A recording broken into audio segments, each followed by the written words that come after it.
네, 오늘 말씀은요, 누가 나를 건져내랴라고 하는 말씀입니다.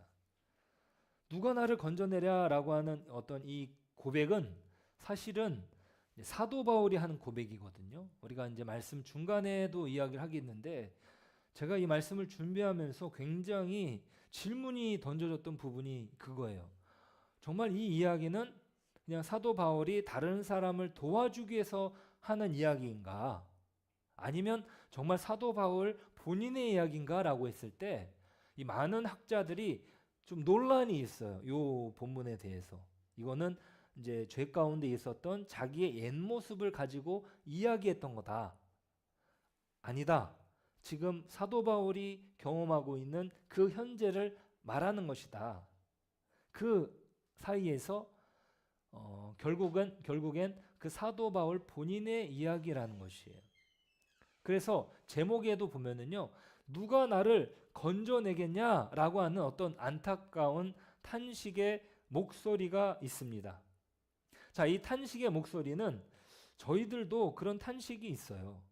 뭐냐면 우리가 이제 지난주에 사슬이 이제 풀려졌고 이제 우리는 자유로워졌습니다 하면서 우리가 말씀을 들었고, 우리가 자유인이라고 하는 그 신분으로 이제 은혜 충만하게 살아갑시다라고 했는데, 참 우리가 언제부터 또 다시 무너지게 되는지, 여러분들에게는 그런 면들이 없으셨는지, 월요일 아침이 밝고 출근길에 운전을 하는데 누군가 끼어들고 막 그러면 나도 모르게 막 욕이 튀어나올 뻔하고, 네, 또 화요일 날은 또 내가 가지고 있는 어떤 연약한 습관 때문에 또 무릎을 꿇기도 하고, 네, 그러면서 아, 정말 내가 아직도 이 모양으로 살고 있나라고 하는 생각을 우리는 하게 된다는 것이에요. 저도 그렇게 마음을 또 갖게 됩니다. 자, 그 부분에 대해서 우리가 이야기를 하려고 하는데요. 자, 우리는요, 사실은 이런 질문을 던집니다. 나는 더 나은 사람이 되고 싶다. 진심으로 원한다. 그런데 왜 안 되는가? 이런 질문을 우리는 던지게 된다는 거예요. 그게 바로 사도 바울이 던진 질문입니다. 자, 러닝머신 아시죠? 러닝머신 위에서 우리가 운동을 합니다. 막 달려요. 그러면 막 땀이 빠지고 막 힘이 다리가 막 후들후들 거릴 정도까지 이 러닝머신을 막 달려요.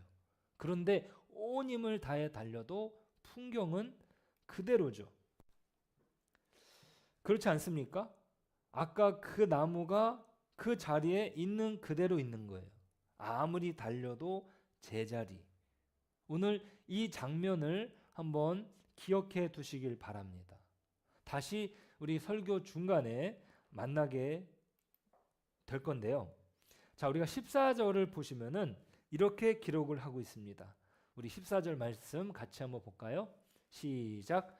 우리가 율법은 신령한 줄 알거니와 나는 육신에 속하여 죄 아래에 팔렸도다라고 하고 있습니다. 자, 여기서 율법이란 무엇입니까? 하나님이 이스라엘 백성들에게 주신 삶의 기준, 하나님의 규범, 오늘날로 치면 하나님의 말씀이고 하나님의 기준이라고 말할 수 있습니다. 그런데 이 고백을 하는 사람이 누구냐라고 했을 때 하나님을 모르는 사람이 아니에요. 하나님의 법이 거룩하고 옳다는 것을 아는 사람입니다. 그리고 7장 6절에 우리는 읽지 않았지만 사도 바울이 이렇게 말했어요. 영의 새로운 것으로 섬기니라고 말합니다. 여기서 영이라고 하는 것이 무엇이냐면 바로 성령입니다. 7장 6절에 성령 안에서의 새 삶을 시작한 사람이라고 말하고 있어요. 성령이란 하나님의 영입니다. 예수님을 내가 믿는다라고 했을 때 그 성령님이 내 마음속에 오셔가지고 사셔요. 그분이 성령님입니다. 그런데 이 사람이 지금 이렇게 고백을 합니다. 저는 굉장히 리얼한 표현을 쓰고 있는데 여기 보면은 나는 육신에 속하여 죄 아래에 팔렸다라고 쓰고 있어요. 죄 아래에 팔렸다. 아까 제가 서두에 잠깐 말씀드렸는데 지금 사도 바울이 성령까지 받은 사람이에요. 그런데 자신이 죄 아래에 팔렸다고 어떻게 말할 수 있는가? 이 부분이 사실은 우리에게 있어서 굉장히 의문이 드는 이야기인 것이에요. 아니 어떻게 이게 가능하지? 예수님 믿기 전에 이야기를 하고 있는 건가? 이 학자들도 이 말씀을 연구할 때 그렇게 이제 질문을 던지게 됩니다. 자, 그러면 이게 굉장히 자연스러운 의문인데 이 의문에 대해서 두 가지 단서가 있습니다. 자, 첫 번째 단서는 무엇이냐면 바로 동사예요, 동사. 자, 7절부터 13절까지는요. 과거형을 씁니다. 율법이 없을 때 나는 살았더니 계명이 이름에 죄는 살아나고 나는 죽었도다. 과거 이야기를 계속 쓰는 거예요. 근데 14절에서 딱 바뀝니다. 나는 육신에 속하여 나의 원하는 이것은 행하지 아니하고. 전부 다 현재형이에요. 자, 7장의 13절까지는 7절부터 13절까지는 과거형을, 그런데 오늘 읽은 14절부터는 현재형, 의도적으로 시제를 바꾸었다. 간단히 말씀드리면은 내가 이 이야기를 옛날 이야기로 쓰는 게 아닙니다. 지금 나의 이야기입니다. 굉장히 의도적으로 성경을 그 시제를 바꿔서 기록을 하고 있는 거예요. 그러니까 우리가 성경을 읽을 때 그냥 단순히 어떤 스토리로 읽는 게 아니라 이런 어떤 문법이 의도적으로 들어가 있구나. 단순히 과거의 이야기가 아니라 지금 그 사도 바울의 이야기인 것이에요. 자, 두 번째 단서는요. 22절인데요.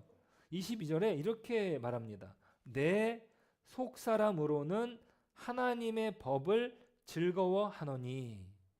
자, 여기서 속사람이란 무엇이냐면 내 가장 깊은 내면을 말합니다.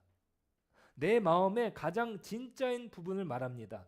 겉으로 드러나는 나의 행동이 아니라 내 안에서 진심으로 원하는 것을 말하는 거예요.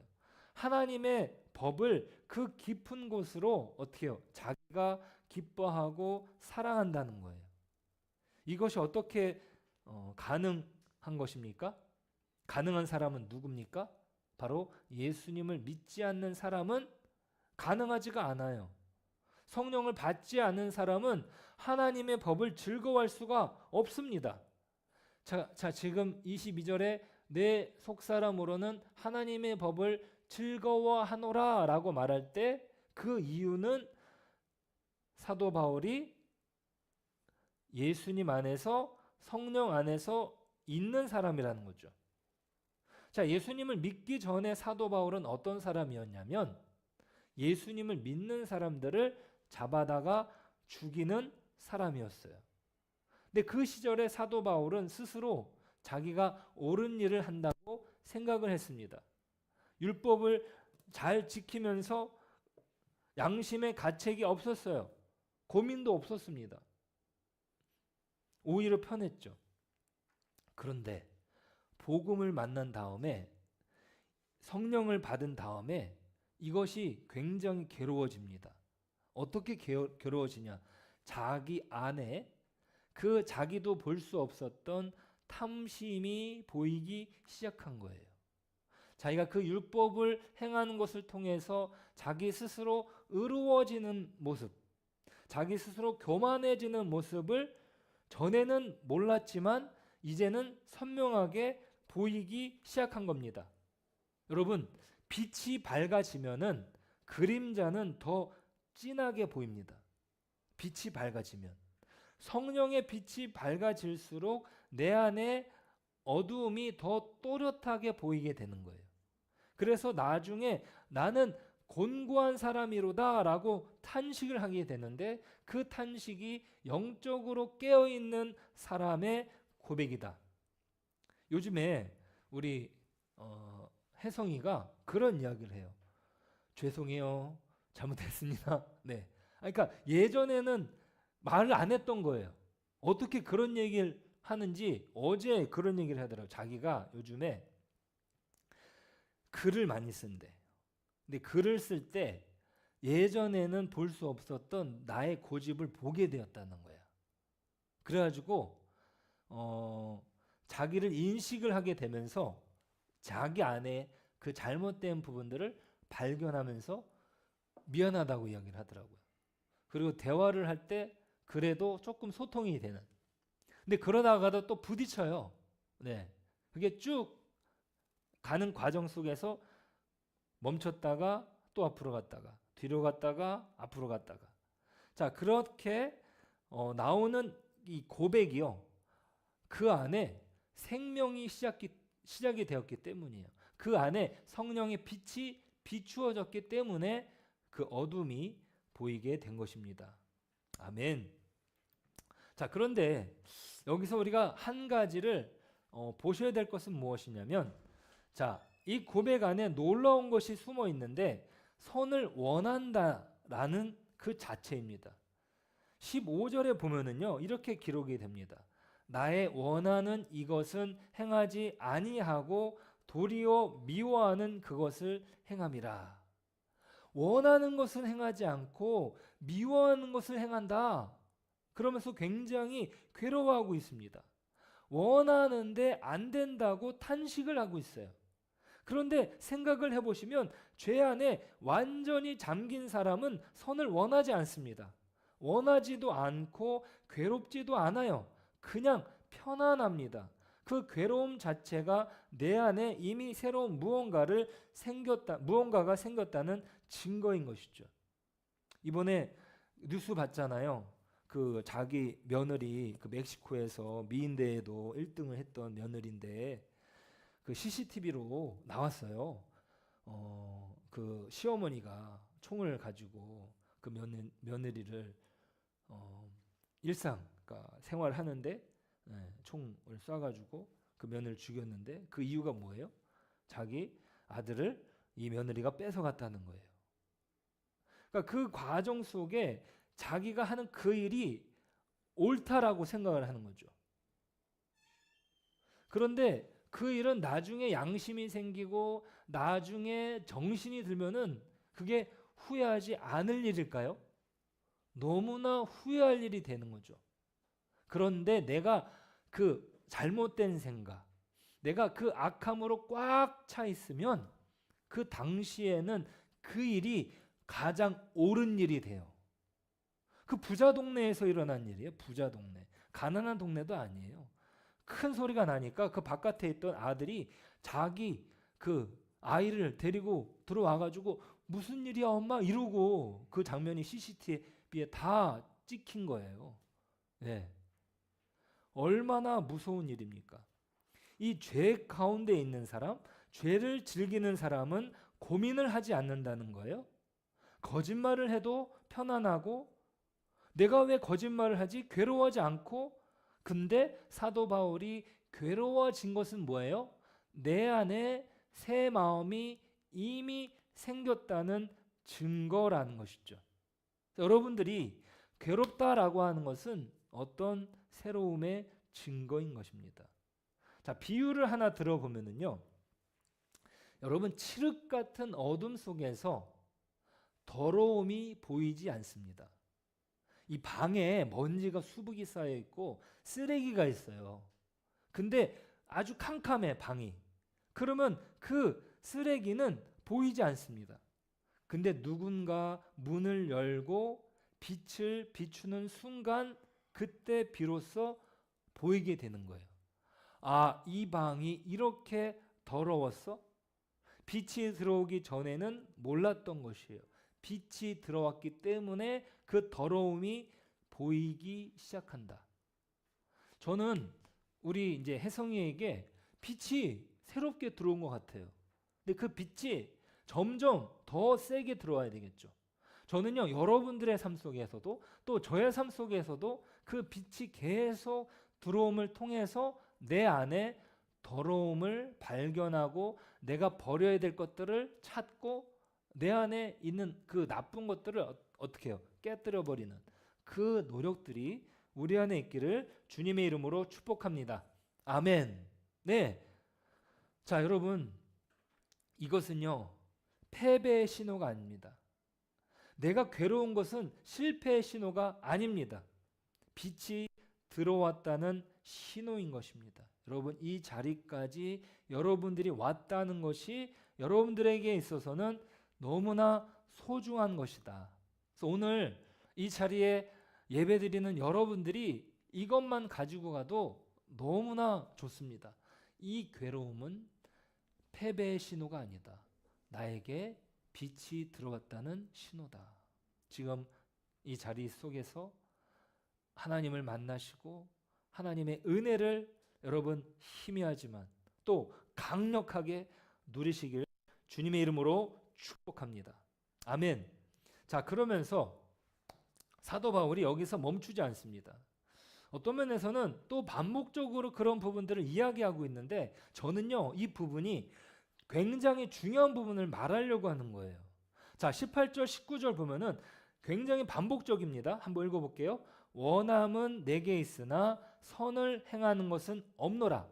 내가 원하는 바 선은 행하지 아니하고 도리어 원하지 아니하는 바 악을 행하는도다. 여러분, 원함은 있어요. 근데 의지도 있습니다. 진심으로 선을 원하는 게 있어요. 그런데 결과는 언제나 같아 보이는 거예요. 같아 보이는 거예요. 실패. 근데 이 괴로움이 진짜인 것은 맞습니다.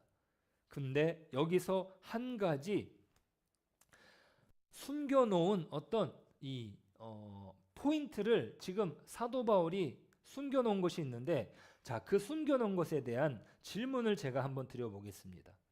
자, 여러분, 로마서 7장 14절부터 23절까지 정말 특별한 어떤 이야기를 그 안에 집어넣는데 14절부터 23절에 쭉 훑어보시면서 가장 많이 나오는 단어가 뭔지 한번 찾아보십시오. 가장 많이 나오는 단어 14절부터 23절 뭐가 가장 많이 나오는 것 같아요? 네, 14절부터 23절 한번 보시면 원하지 아니하는. 네, 또 한번 생각나신 대로 한번 보여지신 대로 한번 이야기해 보세요. 어떤 단어? 14절부터 23절에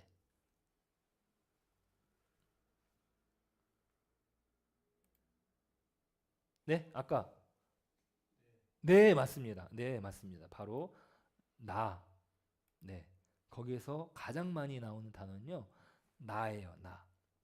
나는 내가 내 속에 내 지체에 내가 원하고 내가 행하고 내가 실패하고 나라는 단어가 폭포처럼 쏟아져 나온다. 지금 사도 바울이 의도적으로 그 부분을 기록을 하고 있는 거예요. 의도적으로 나라고 하는 단어를 그 속에 계속 넣어서 계속 같은 말, 같은 어떤 문장들을 반복해서 이야기를 하고 있다는 것이에요. 자, 그러면서 14절부터 23절에 단 한 번도 나오지 않는 단어는 뭐냐면 바로 성령이라는 단어는 안 나와요. 나라는 단어는 많이 나오는데 성령이라는 단어는 6절에는 나오지만 14절부터 23절까지 안 나와요. 자, 그러니까 이 의도는 무엇이냐면 14절부터는 한 번도 그 성령을 부르지 않는데 그것은 잊어버린 것이 아니라 시선이 옮겨간 것이다. 시선. 있어요. 있는데 그걸 보지 않기 때문에 없는 것처럼. 여러분, 여기 내가 인식을 하지 않으면 안 보입니다. 네, 내가 인식을 해야 그게 보이거든요. 이런 거예요. 자, 우리는 내가 계속 넘어지니까 어떤 생각을 하냐면, 아, 내가 성령을 받았다고 하는데 성령님이 내 안에 있다고 하는데 성령님이 나에게서부터 떠난 거 아니야? 근데 떠난 것이 아니라 이 사람이 성령을 안 보고 있는 거예요. 나의 의지, 나의 결심, 나의 노력, 나 성령이 안 계신 게 아니라 성령을 안 보고 있는 것이다. 자, 여러분 아까 러닝머신의 사람을 아까 기억나시죠? 자, 왜 제자리입니까? 자, 노력이 부족해서가 아닙니다. 그것은 바로 고개를 숙여서 자기 발만 보고 있기 때문이에요. 자, 발 밑에 이미 단단한 땅이 있어요.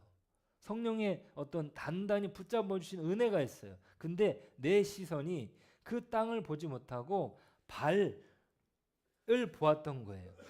자, 문제는 발밑이 아니라 바로 시선이었다. 자, 여기 보면은요. 자, 배밭에서 어떤 소년들이 이 서리를 하고 있어요. 배서리를 하고 있어요. 자, 그런데 이게 어떤 장면이랑 연결이 되냐면요. 우리 아담과 하와가 선악을 알게 하는 나무의 열매를 먹지 말라고 하나님이 하셨어요. 근데 사람이 여러분 신기한 거 아세요? 하지 말라고 하는 거 더 하고 싶어요? 하라는 거 하고 싶어요? 맞아요. 하지 말라고 하는 거를 더 하고 싶어요. 이게 누구의 얘기냐면 1600년 전 아우구스티누스라는 신학자가 있습니다. 이분이 평생 성경을 연구하고 하나님을 사랑했던 분이에요. 그런데 이분이 굉장히 유명한 책이 있어요. 어거스틴, 그러니까 미국식 발음으로는 어거스틴, 그리고 그분의 원래 이름은 아우구스티누스, 라틴어예요.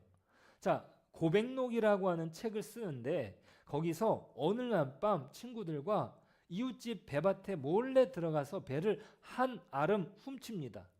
근데 배가 먹고 싶어서 훔쳤던 것이 아니라 뭐냐면 이렇게 말해요. 단지 금지되어 있다는 이유만으로 금지된 것을 즐겼다라고 말합니다. 뭐라고요? 금지되어 있는 이유만으로 금지된 것을 즐겼다라는 거예요.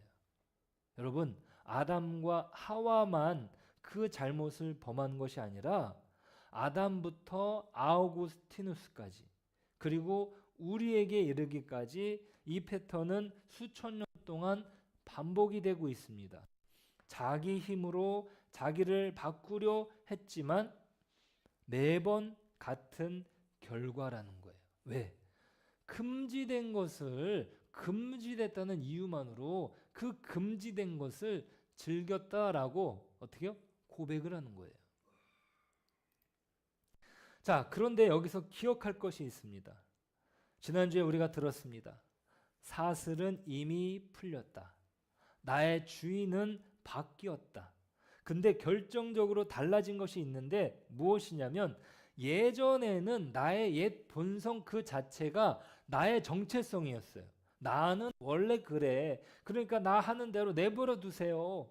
여러분 그 청소년기에 가장 중요한 게 뭔지 아시죠? 내버려 두는 거예요. 네. 근데 중요한 것은 무엇이냐면 그 내버려 두는 그 옛 본성은 나의 정체성이 아니고 달라졌어요. 내 안에 남아있는 잔재라는 거예요. 내 안에 여전히 나를 괴롭히고 있는 그림자라는 것입니다. 이전에는 이 패턴, 내가 넘어지는 패턴, 내가 즐기는 그 패턴이 나의 정체성이었는데 이제 내 안에 남아있는 잔재인 것이에요. 이것이 나의 주인이 아니다. 그런데 문제는 자꾸 그것을 잊는다는 것이죠. 옛 주인의 음성이 아직도 귓가에 맴돌기 때문에 그 음성에 끌려다닙니다. 성령이 없어서가 아니라 성령을 의지하지 않고 내 힘으로 버티려 하기 때문이에요. 자, 21절에 이렇게 말합니다. 21절 같이 읽어볼까요? 그러므로 내가 한 법을 깨달았노니 곧 선을 행하기 원하는 나에게 악이 함께 있는 것이로다. 사도 바울이 마침내 인정하고 있습니다. 내 안에 두 개의 힘이 있다. 하나는 선을 행하는 마음, 이것은 진짜예요. 그런데 동시에 나를 반대 방향으로 끌고 가는 또 다른 힘이 있어요. 이 둘은 쉬지 않고 싸우고 있다. 이게 심리학적으로도 계속 그런 이야기를 해요. 내가 원하는 것이 있는데 그 원하는 것을 하지 못하게 만드는 힘. 근데 성경으로 말하면 그것은 바로 악이라는 것입니다. 자, 여러분, 이 싸움이요, 너무나 괴로운데 아까 빛의 이야기 기억나시죠? 바로 이것입니다. 이 싸움 자체가 바로 빛의 증거이고 내 안에 싸움이 있다는 것은 곧 희망의 신호다. 여러분, 이것이 우리에게 복음이 되는 줄로 믿습니다. 우리는 죄에 완전히 지배당하지 않는 사람인 것이에요. 내 안에 싸움이 있기 때문이에요. 내 안에 싸움이 있기 때문이에요. 내 안에 괴로움이 있기 때문이에요. 이것이 내가 살아있다는 증거라는 거예요. 그죠? 그래서 우리 김영호 성도가 어제 너무 고통 가운데 있었어요. 이 두통이 너무 심하니까 말을 할 수 없을 정도의 고통을 느낀다고 했어요. 두통이. 그냥 요 수술하고 나서 그 수술 통증보다도 이 두통이 너무나 힘드니까. 근데 병원에서는 그냥 퇴원을 하라고 하니까 이제 다른 병원을 알아봐 가지고 전원을 한 건데 그 전원하는 과정에서도 밥을 먹다가 쇼크가 올 정도로 네. 너무나 힘든데도 그 병원에서는 퇴원을 하라니까 이게 뭐 참 이상하더라고요. 네. 자, 아프다는 건 뭐냐면요. 내가 지금 싸우고 있다는 거, 살아 있다는 증거예요. 살아 있다. 근데 제가 그 한센병 환자들을 평생 동안 돌봤던 폴 브랜드 박사의 책을 읽어보니까 그분들의 고통은 뭐냐면 모든 세포들이 다 죽은 것이 그분들의 고통인 거예요. 한센병 그분들은. 이 팔이 썩어가지고 잘라져 나가도 몰라.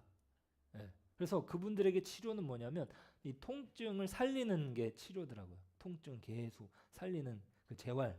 예. 그러니까 우리 김용호 성도가 아픈 것은 살아있다는 증거고 이것은 우리에게 영적으로도 마찬가지인 거예요. 아프다는 거. 내가 그것이 무뎌지고 내가 그 감정에 아니면 내가 가지고 있는 그 생각에 나를 그냥 확 거기에 집어넣어가지고 그 생각대로 하면은요. 그 어제 그저께 뉴스 정말 끔찍한 뉴스 그 멕시코 부촌에서 그 총성 3발이 울리는 그 뉴스가 이게요 그냥 남의 이야기가 아닌 거예요. 네, 우리나라가 총이 없으니까 이런 거지. 그리고 우리나라도 예외가 없잖아요. 명절 때 살인 사건이 제일 많이 일어나는 이유, 가족들 사이에 그 불화, 그 싸움, 그것은 바로 내 안에 살아있다는 증거이기도 한데 그 싸움에서 내가 악을 선택하느냐 아니면 나를 붙잡고 계시는 성령님을 붙잡느냐 그 싸움이 너무나 중요하다. 근데 사도 바울은 이 싸움에서 자기 힘으로 이기려고 했다는 거예요. 내가 원하고 내가 행하고 내가 실패하고 14절부터 23절까지 계속 그 주어가 전부 나. 굉장히 어떤 그 신학적인 서술이 거기에 기록이 된 거죠. 도움을 요청한 적이 단 한 번도 없었고 매번 졌다라고 말합니다. 의도적으로 기록을 한 거죠. 근데 23절 보니까 내 지체 속에서 다른 한 법이 내 마음의 법과 싸워 내 지체 속에 있는 죄의 법으로 나를 사로잡는 것을 보는도다. 자, 이게 아까 악이라고 하는 표현을 좀 다르게 한 거예요. 법이 싸우는 거예요. 법의 역할은 뭐냐면 그 사람을 묶는 거예요. 법은요, 그 사람을 꼼짝 못하게 만드는 거예요.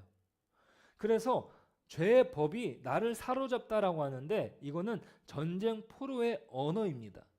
내 힘으로 싸웠는데 졌어요.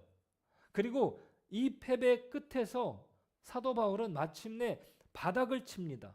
이제 바닥을 치는 거예요. 정말 바닥의 바닥으로 내려가서 외치는 거예요. 그게 바로 24절이에요. 우리 24절 한번 큰 목소리로 읽어보겠습니다. 바닥에서 외치는 그의 소리를 들어보십시오. 시작. 오호라, 나는 곤고한 사람이로다. 이 사망의 몸에서 누가 나를 건져내랴. 여러분, 사도 바울이요, 그 당시 문화의 아주 중요한 언어를 가지고 이야기를 했는데 그 언어가 무엇이냐면 바로 사망의 몸입니다. 여러분, 이게 그 당시 사람으로서는 굉장히 섬뜩하게 들리는 단어인 거예요. 제가 조금 설명을 해드리겠습니다. 이게 얼마나 충격적인지 우리는 이해를 못하는 단어인데, 그 당시에 고대 로마에서는요, 시체를 산 사람에 묶어 두었어요. 그 예는 뭐냐면, 어떤 사람이 살인을 저지르면 그 살인죄에 대한 형벌이 자기를 죽인 그 사람 몸에 그 피해자의 시체를 밧줄로 꽁꽁 묶어두는 겁니다. 그래서 얼굴과 얼굴, 팔과 팔, 다리와 다리, 도망칠 수 없어요. 근데 썩어가는 시체의 독소가 날마다 그 사람 몸 안으로 스며들어서 결국에 나도 함께 죽게 되는 거예요. 저기 미국에 가면은 그 무슨 피를 빨아먹는 파리가 있는데, 그냥 그 파리가 피를 빨아먹는 게 아니라 그 파리의 애벌레가 그 상처 속으로 들어가가지고 그 애벌레들이 그 상처를 아주 망가뜨린대요. 그러면 더 그 상처를 통해서 그 몸의 장기들이 망가지고, 그러면서 그 파리로 인해서 사람이 죽게 되는 그런 일들이 막 일어나더라고요. 그래가지고 그 일을 위해서 어떻게 방제를 하냐면, 비행기에다가 그 똑같은 파리를 수천 마리를 태워가지고 그 숲에다가 파리를 막 뿌린대요. 왜 그렇게 뿌리냐? 근데 그 파리들은 이 생식 능력을 잃어버린 파리들이야. 네, 그래가지고 암컷은 평생 한 번 수컷하고 이제 그 생식 활동을 하면은 그 다음부터는 안 한대. 그러니까 이 생식 능력이 없는 수컷 파리를 뿌리면은 이 암컷이 그 일을 하고서 그 다음부터는 안 하니까 이제 멸종이 되는 거죠. 근데 문제는 그 상처에 애벌레가 들어와서 갉아먹고 죽게 만드는 거예요. 지금 이 사망의 몸이라는 게 그런 거예요. 그 사람이 죽을 그 고통을 그 시체처럼 내 몸에 묶여 있다라고 하는 표현을 하는 거예요. 내 힘으로는 이 시체를 떼어낼 수가 없다라고 말합니다. 근데 여기서 결정적인 단어가 있습니다. 이 결정적인 단어가 무엇이냐면 바로 이 단어예요. 바로 누가입니다. 누가. 이 사망의 몸에서 누가 나를 건져내랴. 자, 이게 왜 중요하냐면, 자, 무엇이 나를 건져내랴 이게 아니에요. 네, 그 뭐 과학자들이 보니까 이 수컷의 그 불임을 일으키기 위해서 방사선을 이렇게 쪼이더라고요. 그러니까 여러 방법들을 하는 거죠. 그래서 요즘엔 또 뭐 유전자를 이렇게 조작을 해가지고 그 유전자 하나가 이게 세대를 거치면서 완전히 이제 박멸시키는 그런 방법. 그러니까 어떤 방법을 이야기하는 게 아니에요. 더 열심히 하는 것으로 내가 건짐을 받겠다 이게 아닙니다. 여기서 중요한 것은 무엇입니까? 누가 나를 건져내랴. 나를 건져내 주실 한 분이 필요하다라는 거예요. 더 좋은 규칙이 필요한 것이 아닙니다. 더 강한 의지가 필요한 것이 아닙니다. 나를 건져 주실 한 분이 필요합니다. 여러분, 수영장 깊은 곳에 물에 빠진 사람을 생각해 보십시오. 저도 중학교 때 물에 빠졌을 때 아마 그랬던 것 같아요. 막 올라가려고 막 발버둥을 막 치는 거죠. 팔을 휘젓는 거죠. 나는 할 수 있어. 나는 할 수 있어. 그런데 힘이 다합니다. 자, 인명구조 전문가들이 하는 말 뭡니까? 물에 빠졌을 때 사는 방법 아무것도 하지 않는 거예요. 네, 그 발버둥 거리는 것을 멈추는 거예요. 그때부터 그 사람은 뜰 수가 있습니다. 그리고 손을 내밀면 그 사람이 구조 때까지 구조자가 와서 물속에서 끌어당기는 그것으로 그 사람은 살아나는 것입니다. 그래서 24절은 사도 바울이 버둥거리는 것을 멈춘 순간이에요. 내 힘으로는 안 됩니다. 누가 나를 건져내랴라고 자기가 스스로 철저하게 인정하는 것이죠. 그런데 이 말을 잘 들어보십시오. 내 힘으로는 안 된다는 고백은 절망이 아닙니다. 그것은 올바른 방향을 바라보기 시작했다는 것이에요. 14절부터 자기 안만 들여다보던 시선이 자기를 넘어서 자기 안에 이미 오신 그분에게로 향하기 시작하는 겁니다. 그 순간 놀라운 일이 벌어집니다. 25절 전반부 이렇게 말합니다. 우리 주 예수 그리스도로 말미암아 하나님께 감사하리로다. 아멘. 자, 여러분 24절 방금 전까지 오호라 곤고하다라고 했던 울부짖던 그 사람이 어떻게 단숨에 감사를 터뜨릴 수 있습니까? 그래서 이 문장이 굉장히 좀 이상한 문장으로 읽혀져요. 근데 이것이 어떻게 가능한 것입니까? 바로 시선이 나에서 예수 그리스도로 바뀐 것이 감사의 이유인 것이에요. 자, 갑자기 긍정적으로 변한 것은 마음을 다잡은 것이 아닙니다. 바로 시선이 바뀌었기 때문입니다. 7장의 싸움 내내 떠나지 않으셨습니다. 누가요? 성령님이. 바울이 버둥거리는 동안에도 나만 바라보는 동안에도 성령님은 한 발자국도 물러나지 않으십니다. 바울 안에 계셨습니다. 바울이 드디어 고개를 들어서 그분을 바라봅니다. 오늘 여러분들에게 말씀드립니다. 바울이 발견한 것은 이겁니다. 나를 바꿀 힘은 내 안에 있는 의지가 아니다. 나에게 오신 한 분에게 있다. 그분의 이름이 바로 예수 그리스도입니다. 아멘. 아멘. 여러분, 이제 다음 주에 그 너머의 세계로 여러분들을 인도해 갈 것입니다. 그러므로라고 하면서 이제 8장에서 이제 시작을 해요. 네. 그러므로 하면서 8장에서부터는 성령님의 이야기가 나오게 됩니다. 그러니까 그 7장 25절의 그 감사는요. 문이에요. 하나님의 어떤 은혜를 더 깊이 바라보게 되는 문. 그 문이 뭐라고요? 바로 감사라는 것이에요. 내가 어떤 상황 속에 있다 할지라도 감사하는 것이죠. 그것이 바로 놀라운 은혜를 경험하는 문이 되는 것입니다. 아멘. 자, 여러분 이번 한 주도 아마 넘어질 수 있습니다. 근데 또 같은 자리에 무릎을 꿇더라도 나는 역시 안 돼 이러지 마시고 고개를 들어서 이렇게 말하십시오. 예수님, 당신이 필요합니다. 여러분, 이게 정말 중요해요. 그래서 어떤 목사님은 정말 절망 가운데 계셨어요. 이분이 당뇨로 인해서 눈이 다 시력이 잃어버렸는데 놀랍게도 기적적으로 그 어떤 분의 기도를 받으셔가지고 눈이 바로 그 자리에서 또 이렇게 보여진 것도 아니고 이렇게 기도를 받고 눈을 떴는데 아무 일도 안 일어났대요. 아, 이거 꽝이구나. 아유, 이러고서 이제 잠을 잤는데 그 다음날 갑자기 이 TV가 희미하게 보이더래요. 네. 그러니까 그 뒤부터 이제 눈이 열려가지고 그러다가 또 이제 눈이 또 다시 이 감기는 일이 또 생긴 거예요. 눈이 이제 감겨진 거예요. 그러니까 시신경이 다 죽어가지고 눈을 이제 감겨져 가지고 안대를 또 하시게 된 상황인 거예요.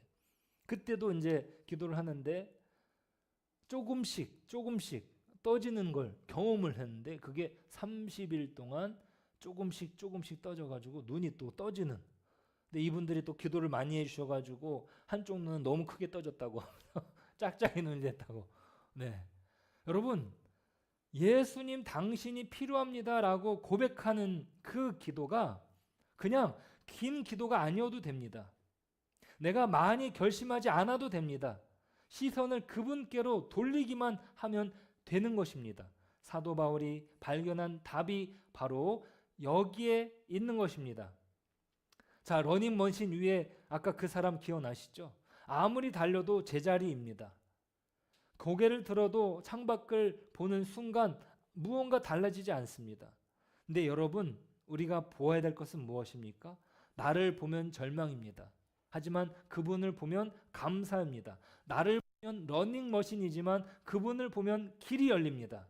오늘 이 자리에서 고개를 드십시오. 그리고 그분이 여러분을 보고 계십니다. 아멘. 여러분, 이 시간에 함께 기도하며 나아가도록 하겠습니다. 여러분, 여러분의 오늘의 예배, 또 이번 한 주간의 삶 속에서도 나의 시선이 어디로 갈 것인가? 여러분, 이것을 미리 결정하시고 가시기 바랍니다.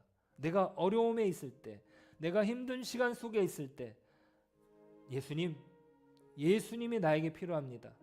예수님을 알아가고 싶습니다. 예수님, 내 안에 오십시오. 그러면 여러분들의 인생 속에 기적이 펼쳐지게 될 줄로 믿습니다. 그 놀라운 기적의 역사가 여러분들에게 일어나기를, 또 우리 김용호 성도 병성 가운데 일어나기를 이 시간에 같이 기도하며 나아가도록 하겠습니다. 함께 기도하겠습니다.